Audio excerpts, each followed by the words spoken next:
नमस्कार मित्र आणि मैत्रिणींनो, सगळ्यात उत्सुकता असलेल्या टॉपिकवर चर्चा करण्यासाठी आपण इथे एकत्र जमलेलो आहोत. कट ऑफ किती असणार आहे? तर पेपरचा दर्जा कसा होता किंवा पेपर ओव्हरऑल कसा गेला यावर थोडीफार पहिल्यांदा चर्चा करूया. आपल्यासोबत सगळे एज्युकेटर्स आहे आणि साधारणतः पेपर कसा होता हे पहिल्यांदा लक्षात आलं, की मग थोडंसं कट ऑफबद्दल प्रिडिक्शन आपल्याला करता येईल. मला वाटतं अपेक्षा अशी आहे, की या ज्या जागा आहेत 900 पेक्षा जास्त जागा त्या आता मेन्सला म्हणजे पुन्हा वाढण्याची पण शक्यता आहे. त्यामुळे एक्झॅक्ट आपल्याला किती जागा वाढतील किंवा पुढे काय होईल याच्याबद्दल अंदाज बांधणं जागांबाबत थोडंसं कठीण जाईल. परंतु प्रथमतः पेपर समजून घेऊया कसं गेलेलं आहे. दुर्गेश सर, साधारण जिओग्राफी आणि करंट अफेअर्स दोन्हींचं सांगा. जिओग्राफी आणि करंट अफेअर्स कसं वाटलं तुम्हाला? स्पेसिफिकली बद्दल बोलायचं झालं तर जॉग्राफी कंबाईन ग्रुप बीच्या तुलनेमध्ये यावेळेस प्रश्नांची लेंथ छोटी होती, पण प्रश्न काही म्हणजे 5 ते 6 प्रश्न आपण बघितले तर मॉडरेट लेवलचे होते, काही प्रश्न तर इझी होते. सो या अनुषंगाने जर बघितलं तर मी ऑन एन ॲव्हरेज जॉग्राफीला मॉडरेट म्हणूनच कन्सिडर करेल की जॉग्राफीचे क्वेश्चन यावेळेस मॉडरेटचेच होते. राहिला विषय करंट अफेअरचा, तर करंट अफेअर हा असा विषय आहे की जो एक युनिव्हर्सल डेटा आपल्याला अभ्यासावा लागत असतोय. ज्याचा अभ्यास करंट अफेअरचा चांगला आहे त्याला तो असाही सोपा वाटत असतोय, आणि ज्याचा नाही आहे त्याला तो टफ वाटत असतो. त्यामुळे आपण त्यालाही एक मॉडरेट टू इझी मध्ये कन्सिडर करूया की इझीमध्ये. करंट हो. अफेअर जो आहे moderate to easy yes, yes sir. स्वागत सर. हिस्ट्रीबाबत काय वाटतं तुम्हाला? हिस्ट्री साधारण? सर हिस्ट्रीमध्ये कसं होतं 10 प्रश्नांपैकी 5-6 प्रश्न तर वन लाईनरच होते हो, हो. आणि सोपे पण होते. हं, हं. 2-3 प्रश्न जे आहेत ते मल्टी सेंटेन्सेस वाले होते. हं. ते कदाचित वेळ खाल्ला असताना एकच जोड्या लावाचा प्रश्न. ओव्हरऑल जर तुम्ही मला विचाराल तर 10 पैकी 8 सोपे प्रश्न आणि उरलेले 2 मॉडरेट प्रश्न असा हाही होता. हाही section state easy to board moderate state board NCERT ज्यांनी केले त्यांना अगदी सुटतील असे प्रश्न होते. Yes sir. Saurabh sir. Thank you sir. मला अर्थशास्त्राबद्दल परत हे वाटतंय की आयोग जे फॅक्च्युअल डेटा घेऊन जातो ना, जसं नीती आयोगाच्या एस्टॅब्लिशमेंटवरचा क्वेश्चन होता, 14व्या वित्त आयोगावरती प्रश्न होता, त्याच्यानंतर नाबार्डचा जन्म कधी झाला असा क्वेश्चन होता. तर आयोग जे फॅक्च्युअल ज्या टर्म घेऊन पुढे चालतो त्याच पुढे इथे कॅरी फॉरवर्ड केलेलं दिसतं. तर 2-3 प्रश्न असे होते ज्याच्यामध्ये जरा चांगलं डोकं लावणं अपेक्षित होतं. त्यामुळे 2-3 प्रश्न हे मला मॉडरेट वाटतात आहेत. मी त्यांना पण एकदम हार्ड कॅटेगरी म्हणत नाहीये, ते मला मॉडरेट वाटतात आहेत. बाकी मला इझी क्वेश्चन्स वाटतात आहेत, साधारण 10 ते 12. तर आता मला ह्यावरनं जर प्रिडिक्ट करून माझ्या विषयाबद्दल सांगायचं ठरलं तर मला वाटतं की माझ्या विषयासाठी साधारण 10-12 मार्क ज्याला असतील तो गो थ्रू करेन असं. पण ओके, आता ओव्हरऑल गोष्टींचा विचार, आणि तुम्ही जसा पहिला मुद्दा म्हटलात की जागा वाढतील ह्याच्यात मुळात तथ्य जरा जास्त असतं, कारण जो रेशो असतो प्रिलिम्स ते मेन्सचा तो सगळ्या जागा वाढीवरती बराच डिपेंड असतो. जसं आता न्यूज येते पुढे की जागा या नजीकच्या काळामध्ये वाढतात आहेत आणि वाढू शकणार आहेत. त्यामुळे मग तो एक कन्सर्न पार्ट माझ्या समोर नक्कीच आहे. म्हणजे आता बघा, सायन्सचा पेपर पण इझी टू मॉडरेट या लेवललाच गेलेला होता.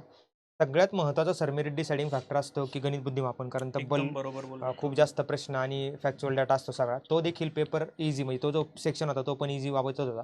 ओव्हरऑल पेपरचा जो काही सगळा अनुभव आहे तो अनुभव थोडासा इझी लेवलला जाणारा होता, मॉडरेटपासून इझी लेवलला जाणारा. त्यामुळे कट ऑफ जो आहे किंवा जे मार्क्सची जी ॲव्हरेज रेशो आहे तो वाढणार आहे. तर मित्रांनो, आता बघा कसा विषय आहे की पेपर जो आहे तो मॉडरेट टू इझी लेवलला चाललेला आहे. मग इझी लेवलला चालला त्यामुळे कट ऑफ जो आहे तो जनरली थोडासा वाढत चालतो. त्यात महत्त्वाची गोष्ट काय की ग्रुप सीचा पेपर आहे, त्यामुळे कॉम्पिटिशन लेवल ती राज्यसेवेपासून वाढत येते. मग मागच्या वेळेस आपण कट ऑफचा संदर्भ बघितला तर मला वाटते 48च्या आसपास तो कट ऑफ जो आहे तो लागलेला आहे. यावेळेसही तोच क्रायटेरिया पकडला किंवा तशाच अनुषंगाने क्रायटेरिया जरी पकडला तरी त्याच्यापेक्षा 4-5 मार्कांनी पुढे कट ऑफ जाण्याची शक्यता आहे, कारण ओव्हरऑल विद्यार्थ्यांचे मार्क्स यावेळेस चांगले असतील अशी अपेक्षा आहे. आणि त्यामुळे निश्चितच सर्वांना पेपर चांगला गेलेला आहे. पण काळजी करू नका, म्हणजे अगदी घाबरून जाण्याचं काही कारण नाही, परंतु कट ऑफ थोडासा वाढण्याची शक्यता आहे, कारण पेपर इझी गेलेला आहे. ह्याच्यामध्ये अजून एक छोटासा पॅरामीटर हा ऍड करायला लागतो सर, की परीक्षेच्या जस्ट आधी असणारी अनस्टेबिलिटी हा विद्यार्थ्यांच्या मनस्थितीवर खूप मोठा परिणाम करते. ग्रुप बीच्या मुलांचा अगदी आदल्या संध्याकाळपर्यंत मनस्थिती अशी होती की रद्द होईल का होईल, रद्द होईल का होईल. ग्रुप सीच्या मुलांना तसं काही नव्हतं. त्यांना 100% माहिती होतं की परीक्षा होणारच आहे, कारण ग्रुप त्याच्यामुळे बीचा वेल झाला होता. प्रिपेअर्ड स्टुडंट इथे जास्त असणार. जास्त कट ऑफ जाण्याची म्हणजे आम्ही वारंवार जास्त म्हणतो याचा अर्थ तुम्ही लगेच सगळेजण असं घाबरून जाऊ नका की जास्त म्हणजे काय आकाश फोडून जात नसतं ते. शेवटी ऍट दी एंड ही परीक्षा आहे. एका सर्टन रेंजच्या आसपास त्याच्या अप्पर साईडला हा कट ऑफ जाईल असं आम्हाला वाटतं. पण सगळ्यात चांगली गोष्ट जी आहे ती म्हणजे जागा वाढण्याची खूप जास्त शक्यता. आयोग पण स्वतः म्हणतंय, सगळेच जण म्हणतात जागा वाढल्या रे वाढल्या की त्या प्रमाणामध्ये कट ऑफ खाली येतो, हे लक्षात घ्या. म्हणजे ज्यांना साधारणतः मागच्या परीक्षेच्या कट ऑफचे इतके मार्क्स आणि त्याच्यापेक्षा जास्त मार्क्स आहे त्यांनी बिंदास अभ्यास चालू करायला काही अडचण नाही. पण थोडे मार्क्स जे आहेत त्यावेळी चांगले असण्याची शक्यता आहे विद्यार्थ्यांना. त्यामुळे यामध्ये तिथे अजून एक पॉईंट आहे की म्हणजे कट ऑफच्या पॉईंट ऑफ व्ह्यूने काय असतंय की ॲक्च्युअल जो एक्झाम फेस केलेली आहे तर ही स्टुडंटने फेस केलेली आहे. त्यामुळे एक त्यांच्याकडून पण आपल्याला जो एक Yes, रिस्पॉन्स yes. मिळाला बरोबर.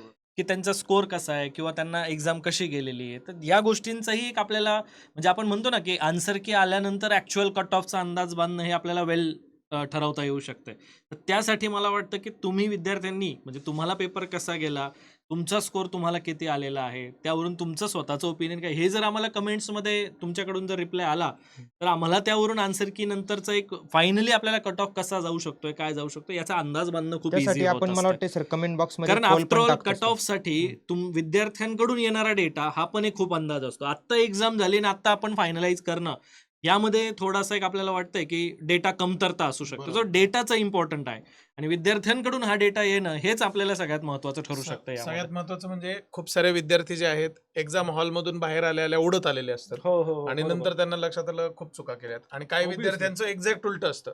एक्झाम हॉलमधून एकदम ग्लुमी तोंड घाबरल्यासारखं. करून बाहेर येतात त्यांचा आणि score मग त्यांचा स्कोर चांगला असतो. त्याच्यामुळे ते थोडंसं मला असं वाटतं लेट इट कूल डाऊन आणि मग आपल्याला cut पण off मार्क्स जास्त चांगले चांगला येतील घ्यायला. विद्यार्थ्यांना. Yes. विद्यार्थ्यांचे असं मार्क्स वाटतं. चांगले येणार paper. यावेळेस तर वाटतंय की सर्व विद्यार्थ्यांचे मार्क्स नक्कीच चांगले येतील. कारण ॲज पर जेव्हा आम्ही अनालिसिस घेत होतो विद्यार्थ्यांना विचारल्यावर त्यांचा हाच रिप्लाय होता की इझी टू मॉडरेट आहे सर. यावरून आपल्याला अंदाजही बांधता येतोय की नक्कीच यामध्ये स्कोर विद्यार्थ्यांचे चांगले येतील आणि मागच्या वेळेप्रमाणेच आणि त्यापेक्षा थोडे अधिकचे मार्क यामध्ये आपण हे कन्सिडर करून चालायचंय. की तिथेच cut off आन्सर आहे. की आल्यानंतर आपल्याला एक्झॅक्टली काय नंबर असू शकेल हे प्रिडिक्ट करणं थोडंसं सोपं जाऊ शकेल. So that's it for the day. मला आय असं थिंक वाटतं सो. की विद्यार्थ्यांना पोल मध्ये फक्त आपण सांगूया खाली कमेंट मध्ये पोल टाकूया आपण आणि त्यांना Obviously. सांगूया की तिथं तुमचा अटेम्प्ट कट ऑफ हे सगळं जरा काय वाटतं तुम्हाला ते लिहा म्हणजे आम्हाला जरा लक्षात येईल की किती आपल्याला करता येईल आणि मग तोपर्यंत फर्स्ट की येईल ओव्हरऑल सगळ्यांचा अंदाज बांधून मग आपण ठरवूया. ठीक आहे नक्कीच. Yes, so sir. तोपर्यंत अभ्यासाला लागा. All the best. नक्कीच All the best. परीक्षेची तयारी अगदी व्यवस्थित थँक्यू. All the best.